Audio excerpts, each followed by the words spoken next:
Sahabat Antara, kembali lagi dalam program Bicara di Antara Megapolitan bersama saya, Heri Sutarman.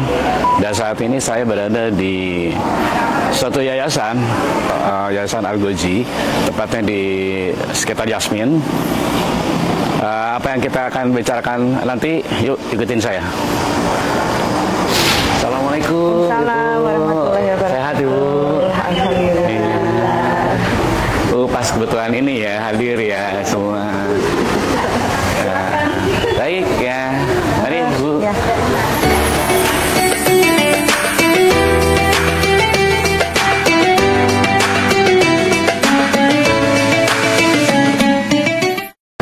Baik sahabat Antara, saya sudah berada di Yayasan Al-Ghozi bersama Ibu Yeti ya, Bu Yeti Rahmawati.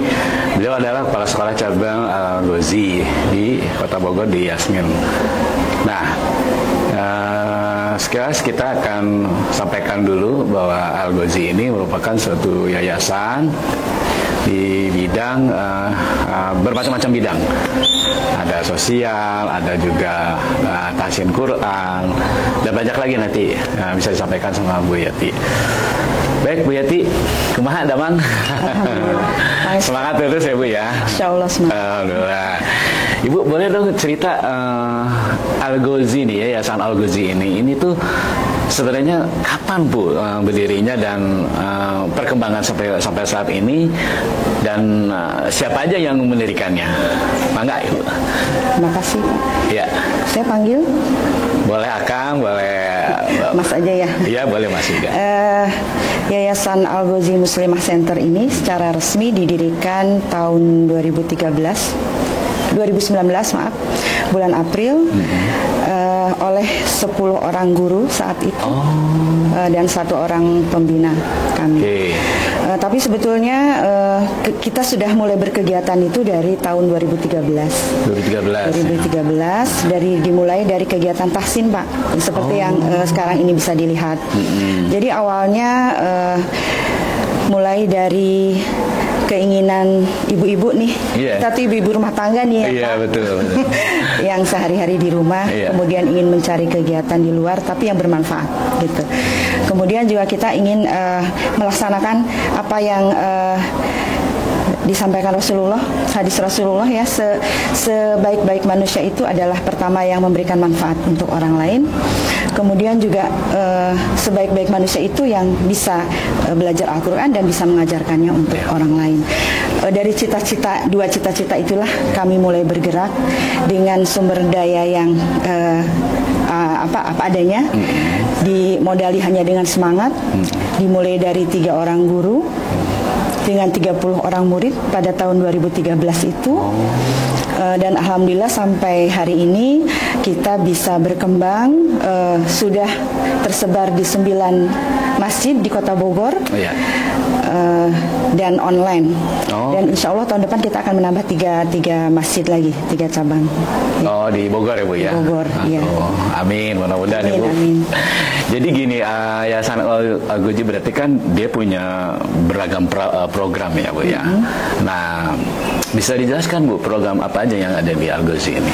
Ya, yang pertama tentunya seperti yang tadi yang sudah saya sampaikan di awalnya memang kita fokus ke belajar Al-Quran. Ini sudah berjalan berarti hampir 12 tahun ya. Berjalan 12 tahun. Diawali dengan visi kita tuh ingin memberantas buta huruf Al-Quran untuk masyarakat Kota Bogor, khususnya Ahwat, karena memang kita khusus untuk Ahwat. Ya. Dari situ kegiatan belajar mengajarnya itu rutin setiap hari Senin dan Kamis saja. Setiap Senin dan Kamis saja di masjid-masjid sekitar Yasmin dan Bogor juga ya, di Bogor Timur dan sekitarnya. Kemudian berkembang dari situ, ternyata kita tuh sebetulnya simpel Pak, hanya menangkap permasalahan yang ada di masyarakat. Ya. Kemudian apa yang bisa kita berikan sebagai kontribusi gitu ya, menangkap tantangan dan permasalahan yang ada gitu. Dari situ mulai berkembang seperti program baksos, bakti sosial, seperti namanya sosial, berarti kan kita memang tidak punya tujuan profit ya. Itu udah 6 tahun berjalan, program itu dilaksanakan, alhamdulillah bisa sedikit membantu, meringankan ya untuk yang membutuhkan gitu. Tapi kita lebih membatasi untuk guru-guru Al-Quran. Kita ingin fokus membantu gitu. Barangkali itu segmen yang selama ini kurang mendapat perhatian atau sedikit terabaikan gitu. Jadi kita mengambil itu memang khusus untuk mengajar dan peserta dari internal juga dan untuk guru-guru di luar berdasarkan referensi dari guru-guru kita. Itu yang bakti sosial. Kemudian semakin berjalannya waktu, kok sepertinya kita ingin bisa melaksanakan program kurban gitu ya, sendiri mandiri gitu. Bisa dibayangkan Pak, biasanya kan kalau yang mengelola kurban itu kan bapak-bapak ya, mulai dari menyiapkan hewan kurban, kemudian melaksanakannya, memotong dan sebagainya, itu kan biasanya bapak-bapak, dan kita biasanya ibu-ibu hanya memasak gitu ya, menyediakan makanan untuk yang pelaksananya. Tapi insya Allah kita ingin nih berbuat lebih gitu dengan cara mengelola. Mulai dari mengadakan tabungan kurban. Jadi untuk peserta ini kan banyak kita ya. Gimana caranya supaya tidak memberatkan pada saat akan dilaksanakan. Itu udah dari jauh-jauh hari kita ada tabungan kurban. Kemudian pada saat pelaksanaan kita bekerja sama dengan rumah potong hewan yang di Bubulak itu. Dan semuanya kita kerjakan sendiri, ibu-ibu bayangkan. Dan ternyata lebih detail gitu. Ibu-ibu itu lebih rapih kerjaannya. Penilaiannya seperti itu ya sekarang. Lebih banyak waktu juga kan Pak. Kalau bapak-bapak kan mungkin buru-buru. Karena kesibukan di luar gitu kan. Kalau kita kan bisa lebih fokus untuk itu. Itu yang untuk kurban. Kemudian semakin bertambahnya waktu dan kebutuhan gitu ya, kita melihat kayaknya kita sebagai perempuan itu kayaknya perlu punya ketampilan, punya ketahanan finansial gitu ya, ekonomi. Apa sih yang kita bisa bantu gitu untuk komunitas kita, dari kita, oleh kita, dan untuk kita gitu. Akhirnya kita bentuk yang namanya KPPM. KPPM itu komunitas pedagang pengusaha dan pedagang muslimah. Itu didirikan sekitar tahun 2022. Tepatnya di sini Bu ya? Iya. Jadi kegiatannya itu bisa mengadakan seminar mengenai wirausaha, kemudian juga diberikan kesempatan untuk mengadakan bazar. Kita fasilitasi untuk bazar. Nah biasanya boleh untuk ikut serta gitu di situ.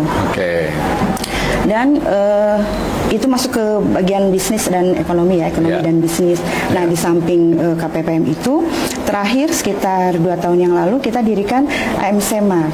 AMC Mart itu ya, kita punya toko kecil Pak. Toko kecil yang menyiapkan kebutuhan-kebutuhan.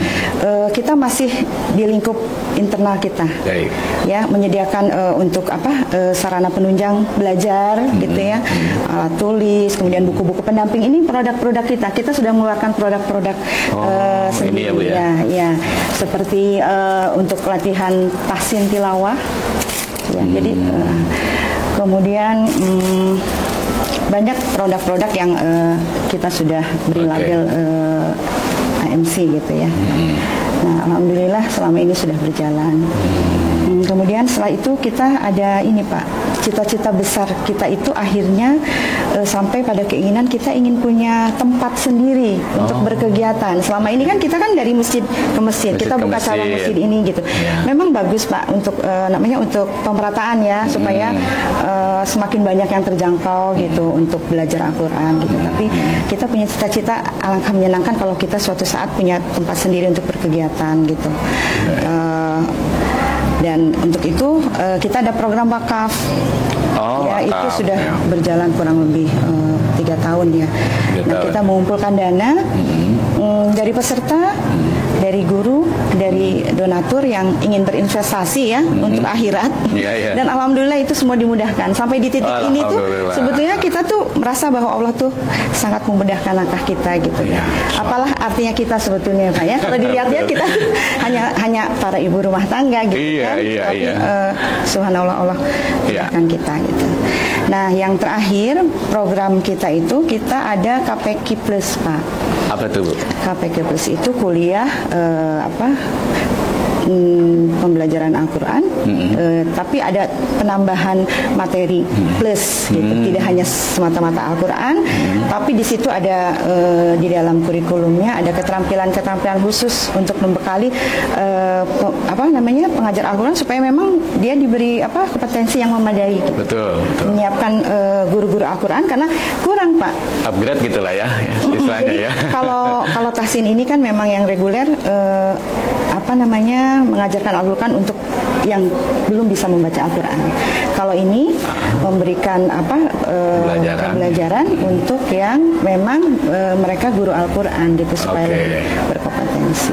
Ya gitu ya, sahabat Antara, begitu banyak program-program yang ada di Yayasan Al-Ghazi yang mungkin yang sekitaran Bogor ya gitu bisa berkunjung ke Al-Ghazi di Yasmin ya di Kota Bogor ini, dan ada beberapa masjid yang sudah menjadikan media centernya ya atau mungkin pembelajaran untuk Yayasan Al-Ghazi. Nah tadi menarik juga untuk untuk program baca Al-Quran itu metodenya apa sih Bu? Seperti apa Bu yang Ibu terapkan di sini? Metodenya, pada akhirnya kita menerapkan apa yang kita beri nama juga metode Al-Ghazi gitu ya. Karena kita lebih banyak ke praktek. Pada dasarnya memang belajar Al-Quran itu kan praktek ya. Teori adalah penunjang, sangat bagus untuk memberikan kita kemampuan untuk memahami. Jadi langsung praktek gitu ya? Iya, nggak langsung sih, cuma di titik beratkannya prioritasnya untuk praktek supaya memang bisa mengaji dengan baik dan benar.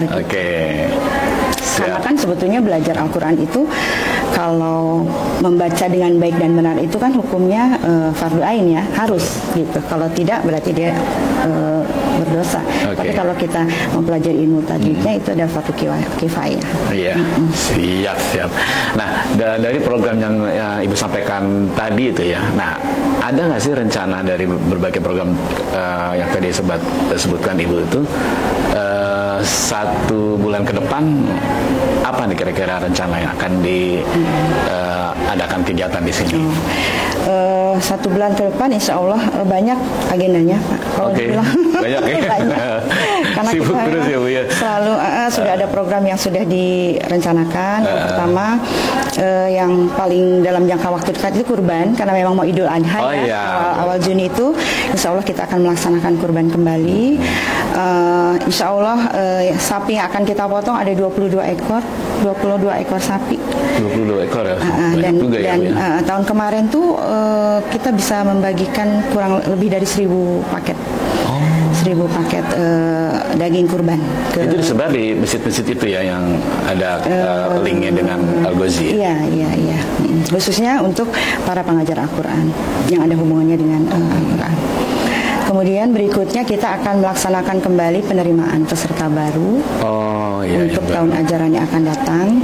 Ada penambahan 3 cabang di UIK, di Masjid UIK, kemudian di Al-Hikmah Cimanggu, dan satu lagi Al-Ghifari. Oke, berarti itu udah, kalau yang 2 program ini udah rutin setiap tahun ya berarti ya. Kemudian yang sudah berjalan dan masih berjalan sekarang pendaftaran untuk KPQ plus itu, karena ternyata yang berminat tuh banyak. Jadi tadinya yang kita batasi 1 kelas 30 orang, ternyata kita akan tambah akhirnya gitu. Itu seleksinya mudah nggak sih Bu atau seperti apa? Mudah, dengan dites Al-Quran. Ada dites dulu. Dan terusnya wawancara, karena kita ingin mengetahui bagaimana komitmennya. Khawatirnya itu ya. Khawatirnya hanya ikut-ikutan gitu. Kita nggak mau yang seperti itu. Setelah itu berhenti gitu ya. Sayang sekali gitu ya. Nah, kalau selama ini ya Bu ya, sampai mungkin sebelum penerimaan di tahun ini gitu ya, berapa sih jumlah peserta didik yang ada di Al-Ghazi ini atau anggota lah gitu seperti ya? Terakhir yang ada di data kami itu jumlah murid semua peserta itu ada 1.940. Hampir 2.000 ya Bu ya? Iya, hampir 2.000. Itu terbagi dari yang offline yang seperti ini di masjid-masjid dan ada yang online. Yang online dari luar negeri mungkin ada Bu? Ada ya? Dari Amerika juga ada. Ya, dari Sabang sampai Merauke untuk kawasan Indonesia udah pasti ya. Kemudian ada juga dari Amerika juga ada. Mereka kan pasti butuh effort yang tinggi ya karena perbedaan waktu. Iya betul. Iya. Di sini kan guru mengajar di waktu pagi, di sana mungkin masih malam mungkin ya. Itu kalau cara joinnya atau apa gabung saat belajar melalui online itu boleh Bu disebutkan Bu nama ininya, alamat ininya apa, webnya atau apa? Algozi ada nggak? Ada ya, tapi paling pas Zoom gitu ya. Kalau pendaftaran harus langsung ya Bu ya? Atau online juga? Pendaftaran online juga. Nanti kita akan share untuk link pendaftarannya biasanya. Tapi biasanya Pak sebelum dibuka pendaftaran resmi itu sudah penuh duluan. Udah karena di kuota. Iya, karena kan udah ditunggu-tunggu nih. Kita kan hanya pendaftaran hanya 6 bulan setahun sekali kan. Nah kadang-kadang udah ditunggu tuh kapan mau pendaftaran lagi gitu. Iya Bu, jadi dari sekian banyak program dan aktivitas yang telah dijalankan, sebenarnya apa yang dicapai sih, yang akan dicapai oleh Algozi sendiri? Ya sebetulnya karena niat awal kami itu memang lillahi ta'ala ya, untuk memberikan kontribusi gitu, untuk sedikit memberikan solusi untuk permasalahan yang ada. Ya dengan pencapaian sekarang ini ya alhamdulillah dengan jumlah peserta yang sudah mencapai 1940, tentunya sudah menyebar ya, gitu sudah bisa inginnya memberikan manfaat untuk orang-orang yang membutuhkan gitu. Memang baca Al-Quran itu kan memang suatu kewajiban ya. Betul. Ya, karena Allah menciptakan manusia itu kan memang sudah satu paket dengan pedoman hidupnya. Tapi bagaimana kita mau menjalankan itu kalau kita tidak paham dan tidak bisa membaca gitu kan. Nah, itu untuk yang belajar Al-Quran. Untuk yang lain-lainnya ya kita sih inginnya ya selalu terus maju bergerak ya untuk memberikan menebar manfaat untuk orang lain. Ya, terus Bu ya, emang itu yang utama sih Bu ya, apapun yang di dunia ini yang memberi kebaikan pada orang lain.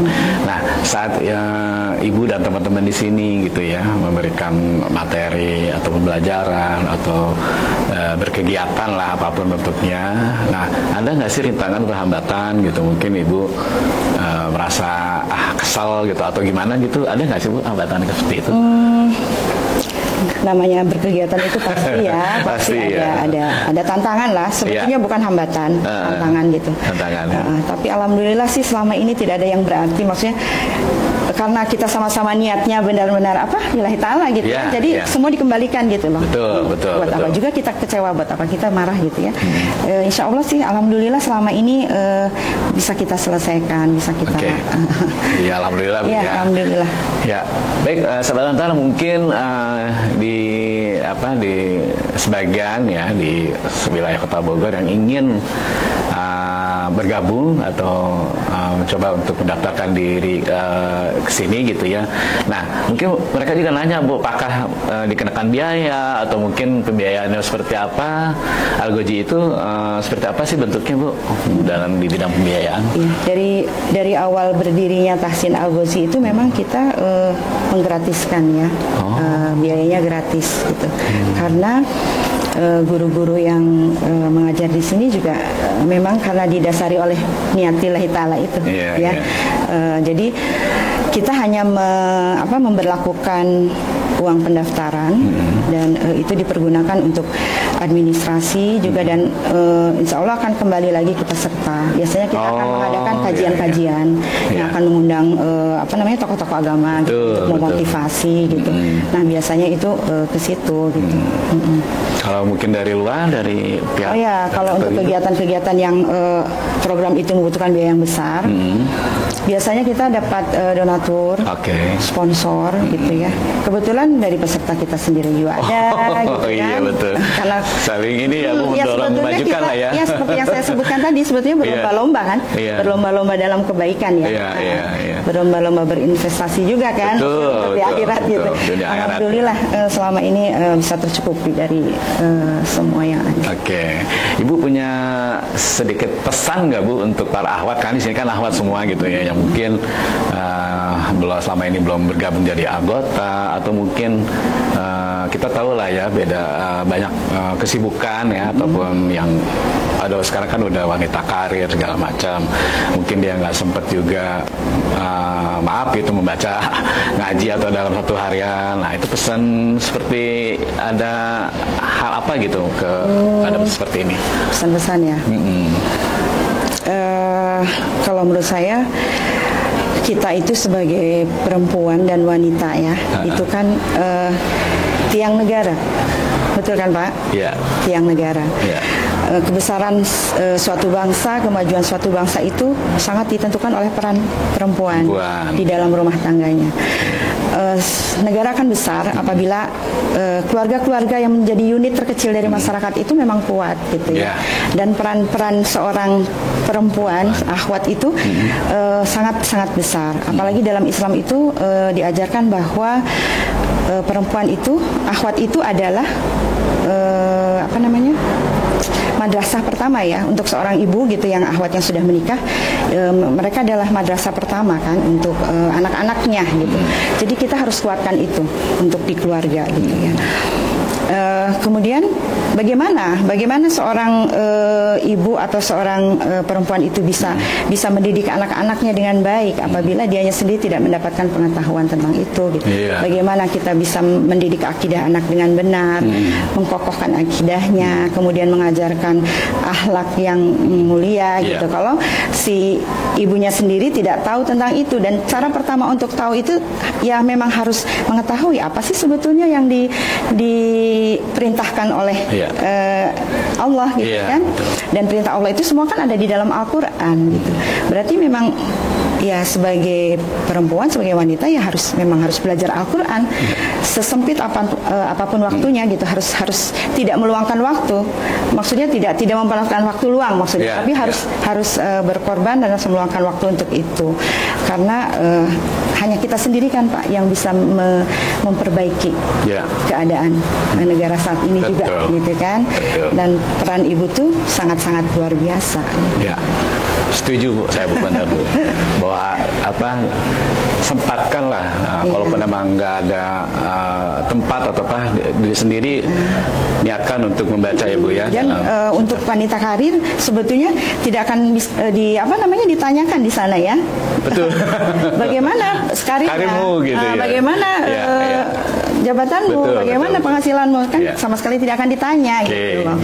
Yang ditanya tuh bagaimana mendidik anak-anak. Menarik Bu, benar. Ini Bu terakhir Bu ya, komitmen Al-Ghozi sendiri nih.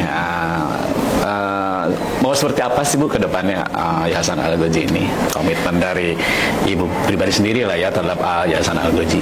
Pribadi saya atau dari AMC? Al-Ghozi boleh, atau mungkin Ibu punya harapan lah.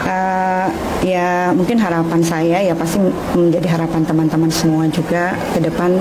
Al-Ghozi juga semakin maju, kontribusinya semakin besar, ya semakin memberikan untuk umat itu memberikan ya manfaat ya. Kemudian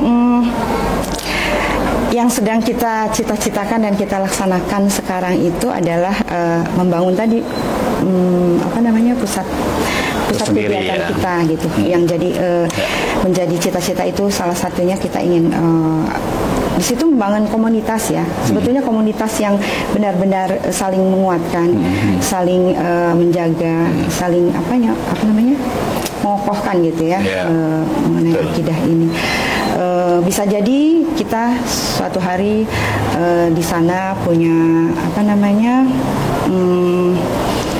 rumah sehat ya. Untuk untuk supaya guru-guru peserta juga gitu mudah untuk mendapatkan fasilitas kesehatan. Kemudian kita punya sarana olahraga di sana gitu, bisa olahraga bareng gitu, seperti itu. Cita-citanya sih kita pengen punya kolam renang tuh di sana. Supaya enak kan kalau khusus gitu khusus kita sendiri. Itu sih. Siap. Aduh, besar sekali ya Bu ya, harapan semuanya semoga tercapai. Amin. Tujuan dan harapan di sini ya, apapun misalnya ingin membesarkan, semuanya tercapai Bu. Insya Allah ya, Amin. kita doain. Terima kasih ya Pak. Baik ya, demikian sahabat Antara, bincang dengan Yayasan Al-Ghazi dengan Ibu Yeti Rahmawati. Sampai ketemu dengan program-program kami selanjutnya. Jangan lupa like, comment, share, and subscribe di channel YouTube Antara Megapolitan. Saya Heri Sutarman, mohon pamit. Assalamualaikum warahmatullahi wabarakatuh. Waalaikumsalam. Benar Ibu. Sami-sami.